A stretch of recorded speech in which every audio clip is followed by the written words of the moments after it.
வணக்கம் நண்பர்களே, நான் தான் உங்க குமுதா வந்திருக்கேன். இன்னைக்கு நாம ஒரு அருமையான கதையை பத்திதான் பார்க்க போறோம். நம்ம சேனலை சப்ஸ்கிரைப் பண்ணி வச்சுக்கொள்ளுங்க.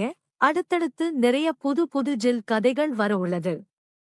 இந்த கதையில் எனக்கு தெரிந்த ஒருவன் அவரது பக்கத்து வீட்டில் இருக்கும் காலேஜ் புரொஃபசர் பிரியாவை கரெக்ட் பண்ணி அவளுடன் ஜில் பண்ண உண்மை கதையை கூறுகிறேன். கேளுங்கள். இந்த கதையை அவன் சொல்லுவது போலதான் சொல்லப் போகிறேன். என் பெயர் குமார். நான் கோயம்புத்தூரை சேர்ந்தவன். நான் தனியார் கம்பெனியில் பொறியியலாளராக இருக்கிறேன். பிரியா எங்கள் தெருவிற்கு வந்து சில மாதங்கள் தான் ஆகின்றது. அதனால் எனக்கும் அவளுக்கு அதிக நட்பு இல்லை. கலையில அவள் கல்லூரி செல்லும்போது மட்டும் பார்த்து கொள்வேன். அவளது கணவர் ஐடில வர்க் பண்றாரு. ஒரு ஆண் குழந்தை உள்ளது. வயது 5. அவ காலேஜ் போகும்போது அவ அம்மாதான் அவ பையன் பார்த்துக்க அவ கூட இருக்காங்க. அவங்க அம்மா அப்பப்போ அவ பையன் கூப்பிட்டு வந்து எங்க வீட்ல வந்து விளையாட விடுவாங்க. எங்க அம்மாவும் அப்படியே அவங்க கூட நெருக்கமா இருந்தாங்க. நானும் பையனை லீப் நாட்கள்ல அப்பப்பா வெளியில பார்க்குக்கு எல்லாம் கூட்டி கொண்டு போவேன். பிரியாவோட கணவர் என்ன பத்தி கேட்டு தெரிந்து கொண்டதாக பிரியா அம்மா எங்க அம்மா கிட்ட சொல்லி இருந்தாங்க. அதுக்கப்புறம் நானும் அவரும் கொஞ்சம் கொஞ்சமாக நல்ல நண்பர்கள் ஆனோம். இப்போ இந்த கதையின் கதாநாயகி பிரியா பத்தி சொல்லணும்னா அவ ஒரு பேரழகிதான். கணக்கான உயரம், நல்ல சந்தன கலர் பால் தேகம் கொண்ட முகம் கண்ட பார்த்தாலே எல்லோருக்கும் வத்திக்கும். அவள் காலேஜ் புரொஃபசர் என்பதால் அவளை நான் அதிகமாக சரியில்தான் பார்த்ததுண்டு. சும்மா சொல்லக்கூடாது. சாரியில் அவள் தங்க தேவதை போல மின்னிக் கொண்டிருப்பாள். காலேஜில் அவளுக்குன்னு ஒரு தனி ஃபேன் பேஸ் இருப்பதாக நான் கேள்விப்பட்டும் இருக்கிறேன். அது அவளுக்கும் தெரியும். ஆமாம், இவ்வளவு அழகாக இருந்தால் யாருக்குதான் சைடு அடிக்க தோணாது. சில நேரங்களில் அவளை பார்க்கும்போது நம்ம காலேஜ் போறப்போ இப்படியான தேவதைகள் நமக்கு புரோபஷராக வரவில்லையே என்று தோணும். நானும் தினமும் பிரியாவை பார்க்கிறது அவளுக்கே தெரியும். அவளும் சும்மா கேஷுவலாக என்னை பார்த்துட்டு போவாள். அதுவரைக்கும் எந்தவிதமான எண்ணமும் தோன்றவில்லை. அப்படியே நாட்கள் சிறிது கழிந்தது. ஒரு நாள் ஞாயிறு அன்று வீக்கெண்ட விடுமுறை நாள். அவள் கணவர் என்னை அவர் இல்லத்திற்கு வர சொன்னார். நானும் எப்பவும் போல அவர் வீட்டுக்கு போயிட்டு அவருடன் வெட்டி கதைகள் பேசிக்கொண்டு ஐயல் பற்றியும் சும்மா பேசிக்கிட்டே இருந்தோம். அப்போஸ்தான் பிரியா எங்களுக்கு டீ போட்டு கொண்டு வந்தாள்.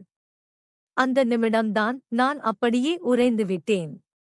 அவை என் முன்னே வந்து நின்ற விதம் ஒரு நிமிடம். நான் உலகையே மறந்துவிட்டேன் என்றுதான் சொல்ல வேண்டும். அவள் dark pink colour night dress ஒன்னு போட்டு வந்து என் முன்னே நின்று டீ எடுத்துக்கோ என்றாள். அதில் அவள் அளவுகள் எல்லாம் அப்பட்டமாக தெரியும் அளவுக்கு மெல்லியதாக இருந்தது அந்த டிரஸ். அவள் முழு அழகும் அளவும் அந்த ஒரு கணத்தில் எனக்கு தெளிவாக தெரிந்தது. நான் டீயை வாங்கி குடித்துக் கொண்டே என் மனதிற்குள் சில விஷயங்களை யோசித்தேன். அவள் வேணும்னே இப்படி போட்டு வந்தாளா? அல்லது அவள் இப்படிதான் போடுவாளோ தெரியல. ஆனா அவ புருஷன் அவ கூட இருக்கும் ஒவ்வொரு நாளும், ஒவ்வொரு நிமிஷமும், ஒவ்வொரு செகண்டும் கொடுத்த வற்றவன்தான். அந்த அழகை அவன் ஒவ்வொரு நாளும் பார்க்கிறான், ரசிக்கிறான் என்று நினைக்கும்போது எனக்கு சற்று பொறாமையாதான் உள்ளது. நான் வச்ச கண்ணு வாங்காம அவளையே பார்த்துட்டே இருந்தேன். அவ டீயை குடுத்துட்டு கிச்சன் போயிட்டா. தினமும் சரியில பார்த்துட்டு முதல் தடவை அப்படி பார்த்ததால எனக்குள் ஒரு மாதிரி ஆயிருச்சு. நான் டீய குடிச்சிட்டு அங்க இருந்து வீட்டுக்கு போயிட்டு வரேன்னு அவள் கணவரிடம் சொல்லிட்டு கிளம்பி வந்துட்டேன். வீட்டுக்கு வந்ததும் எனக்கு பிரியா ஞாபகமாகவே இருந்துச்சு. அவ கிச்சன்ல இருந்து நடந்து வந்த விதம், அவ டிரஸ், அவ அழகு எல்லாமே என் கண் முன்னாடி வந்துட்டு போனது. என்னால பொறுமையாக இருக்க முடியல. எனக்கு நானே பண்ணிட்டு அப்படியே ஒரு குளியலையும் போட்டுட்டு வந்து தூங்கிட்டேன். மறுநாள் காலையில் ஆபீஸ் கிளம்பினேன். அவளும் வெளிய வந்தாள். முதல் தடவை பேசலாம்னு போனேன். நேத்து டீ நல்லா இருந்துச்சுங்க, தேங்க்ஸ் என்று சொன்னேன். அப்புறம் அவளே, ஏன் நேத்து வந்ததும் போயிட்டீங்கன்னு கேட்டா, கொஞ்சம் வேலையாதான் சீக்கிரம் போட்டேன் என்று சொன்னேன். சொல்லிட்டு அவளும் காலேஜ் டைம் ஆச்சுன்னு கிளம்பிட்டா. நானும் அப்படியே ஆபீஸ் போயிட்டேன். அதே நாள் நானும் கொஞ்சம் முன்னாடியே மழை வர மாதிரி இருக்குன்னு கிளம்பிட்டேன். அப்போ பிரியா பஸ் ஸ்டாண்ட்ல நின்று கொண்டிருந்தாள். அப்போ நான் அவளிடம் போய், ஹாய் பிரியா, எங்க வீட்டுக்கா? வாங்க, நானும் வீட்டுக்கு தான் போறேன். நான் டிராப் பண்றேன் என்று சொன்னதும், இல்ல பரவாயில்லை நீங்க போங்க, நான் பஸ் வந்ததும் வந்துறேன் என்றால், நான் விடாமல் மறுபடியும் அழைக்க சரி என்று வந்தாள். பைக்கில் ஏறி அவ கை என் வலது தோள்பட்டை மேல் விடுத்துக் கொண்டு வந்தாள். எனக்கு அதுவே பயங்கர சந்தோஷமாக இருந்தது. நானும் அவளை கண்ணாடி வழியாக பார்த்து சைடு அடித்துக் கொண்டுதான் வந்தேன். அதை அவளும் கண்டுவிட்டாள். கண்டவுடன், என்ன சைடு அடிக்கிறியா என்றால், நான் இல்லை, அது வந்து இழுக்க அவள் கோபப்படாமல் ஒரு பொன் சிரிப்பு சிரித்தாள். இது எனக்கு ஒரு நல்ல அறிகுறியாக தெரிஞ்சது. நான் அப்படியே அவளை அவளது வீட்டில் இறக்கிவிட, நான் உன்னை கொஞ்ச நாளா நோட் பண்ணிட்டுதான் இருக்கேன். நீ எல்லாமே வேணும்னே பண்ற மாதிரிதான் இருக்கு. நீ கொஞ்சம் கவனமா இருன்னு சொன்னா. ஆனா அவ இதை கோபமாக சொல்லவில்லை. செல்லமாகத்தான் சொல்லுகிறாள் என்பது அவள் பேச்சிலேயே தெரிந்தது. நானும் என் வீட்டுக்கு வந்து குளித்துக் கொண்டிருக்கும்போது எனக்கு இன்று நடந்த எல்லாமே ஒரு கணம் மனதிற்குள் ஓடியது. பிரியா எனக்கு கொஞ்சம் கொஞ்சமாக கரெக்டாவது தெரிந்தது. நான் இன்னும் கொஞ்சம் தூண்டில நல்லா போட்டா மீனு கண்டிப்பா மாடிடும்னு தோணியது. நான் வேக வேகமாக குளித்துவிட்டு பிரியா வீட்டுக்கு போனேன். அங்கே போனதும் அவ பையன்தான் ஹாலில் விளையாடி கொண்டிருந்தான். அவ அம்மா கிச்சன்ல இருந்தாங்க. நான் அம்மா பிரியா எங்கன்னு கேட்க, அவங்க அவ ரூம்ல இருக்கா அப்பான்னு சொன்னாங்க. நான் அவ ரூம் கிட்ட போய் எட்டி பார்த்தேன். அவ ரூம்ல தான் இருந்தா. நான் வந்தது தெரிஞ்சதும், வா கிரிஷ், வந்து பெட்ல உட்காரு என்றால், நானும் போய் உட்கார்ந்தேன். அப்புறம், என்ன இந்த நேரத்துல வந்திருக்கே என்றால், நான் சும்மா உன்னை பார்க்கலாம்னு தான் வந்தேன் என்றேன்.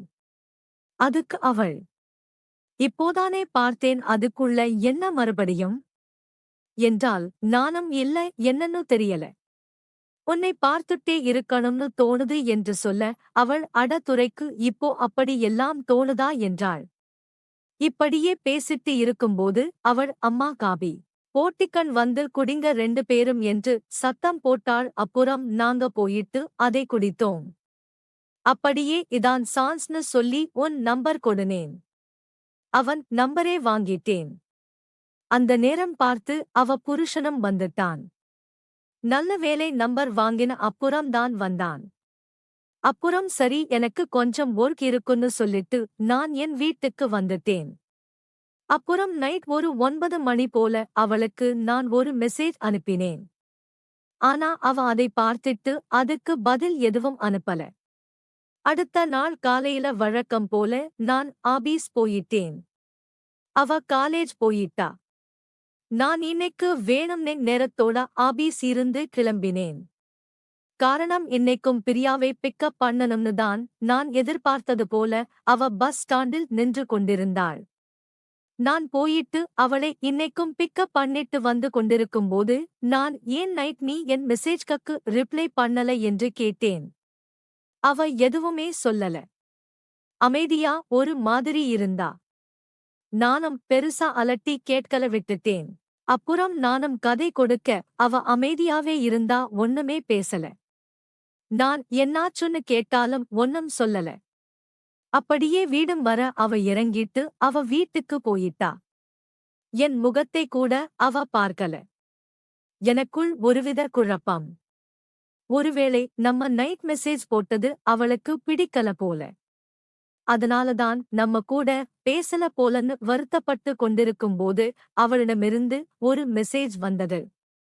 அவ வீட்டுக்கு வர சொல்லி நான் உடனே போனேன்.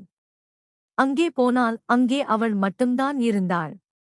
எங்க அம்மா உன் பையன்னு கேட்க அவள், அவங்க இல்ல, வெளியில போய் இருக்காங்க, நான் மட்டும்தான் இருக்கேன் என்றாள். நானும், சரி, என்னை வர சொன்னாய் என்ன விஷயம்னு கேட்க அவள் அழுதாள். நான் உடனே அவள் அருகில் உட்கார்ந்து என்ன ஆச்சு என்று கேட்க நேத்து நைட் நான் போட்ட மெசேஜை அவள் கணவர் பார்த்திருப்பார் போல, அதை பார்த்துட்டு நம்ம 2 பேரையும் சேர்த்து வைத்து தப்பாக பேசியதாக கூறி என்னிடம் அழுதாள். நான் அவள் கையை முதலாக பிடித்து அவளுக்கு ஆறுதல் சொல்லி அவளை என் நெஞ்சுடன் சாய்த்து கொண்டேன்.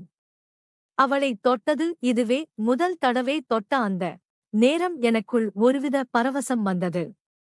அவளது உடல் அவ்வளவு மென்மையாக இருந்தது.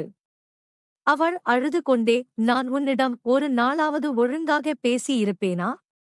உன் முகத்தையாவது நான் பார்த்திருப்பேனா? அப்படிப்பட்ட எனக்கு இப்போ என்ன பேர்னு பார்த்தியா? என்று சொல்லி அழுது புலம்பினாள். நானும் அவளை சமாதானம் சொல்லி ஆறுதல் படுத்துவது போல் அவ முதுகில் தடவி கொடுத்துக் கொண்டிருந்தேன். அவளை அப்படியே கொஞ்ச நேரம் பேசி பேசி அவ மனசை மாத்தி அவளை சிரிக்க வைத்துவிட்டு சந்தோஷப்படுத்தினேன். அப்புறம் நான் வீட்டுக்கு வந்துட்டேன். நைட் 10 மணி போல அவள் கால் பண்ணாள். ரொம்ப தேங்க்ஸ்டா.